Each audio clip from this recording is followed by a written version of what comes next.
ಹೃದಯಾತ್ತಸ್ಥಾನಂದ್ ಮಂತ್ರ ಅಂದರೆ ನಮ್ಮ ಹೃದಯದ ಅಂತರಾಳದಿಂದ ಮನಸ್ಸಿಂದ ಅಂತರಾಳದಿಂದ ಮಂತ್ರಗಳು ಬರಬೇಕು. ಬರೀ ನಾಲಿಗೆ ತುದಿನಲ್ಲಿ ಅದನ್ನು ಹೇಳಿದ್ರೆ ಅದು ಫಲ ಸಿಕ್ಕಲ್ಲ. ನಮ್ಮ ಮನಸ್ಸಿನಿಂದನೇ ಆಗಲಿ ನಮ್ಮ ಹೃದಯಾಂತರದಿಂದನೇ ಆಗಲಿ ಮಾಡಿದ್ರೆ ಆ ದೇವಿ ಅದಕ್ಕೆ ಕರೆ ಕೊಟ್ಟು ಅವಳು ಹೋಗೊಡ್ತಾಳೆ. ಅದು ಇವನು ಕರಿತಾ ಇದ್ದಾನೆ ನಮ್ಮನ್ನು ಅಂತ ಹೇಳಿ ನಮಗೆ ಒಳ್ಳೆಯದನ್ನು ಮಾಡೋದಕ್ಕೆ ನಾವು ಶರಣಾಗತರಾದಾಗ ಮಾತ್ರ ಅವಳು ಫಲವನ್ನು ಕೊಡ್ತಾಳೆಯೇ ಹೊರತು ಬೇರೆ ಇದಕ್ಕೂ ಮಾಡಲ್ಲ. ಮತ್ತೊಬ್ಬರನ್ನ ನಾವು ಹೆಸರಿಡೋದನ್ನು ಕುರಿತು ಕರಿತೀವಿ.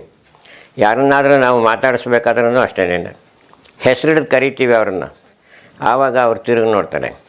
ಅದೇ ರೀತಿಯಾಗಿ ನಾವು ಇಲ್ಲಿ ಜಪ ಮಾಡೋವಾಗಲೂ ಅಷ್ಟೇ, ನಾವು ಯಾವ ದೇವಿಯನ್ನು ಕುರಿತು ನಾವು ಪೂಜೆ ಅಥವಾ ಅನುಷ್ಠಾನ ಅಥವಾ ಜಪ ಮಾಡ್ತೀವಿ ಆ ದೇವಿಯ ಹೆಸರನ್ನು ಹೇಳಿ ನಾವು ಕರೀಬೇಕು. ಆ ದೇವಿಯ ಹೆಸರನ್ನು ಕರೆದ್ರೆ ಆಗ ಆ ದೇವಿ ನಮ್ಮಲ್ಲಿರ್ತಕ್ಕಂತಹ ಭಯ ಆಗಿ ಏನೇನಿರುತ್ತೆ, ಹೆದರಿಕೆ ಆಗಲಿ ಭೀತಿನೇ ಆಗಲಿ ಬೇರೆ ಇನ್ಯಾವುದಾದ್ರೂ ರೀತಿಯಲ್ಲಿ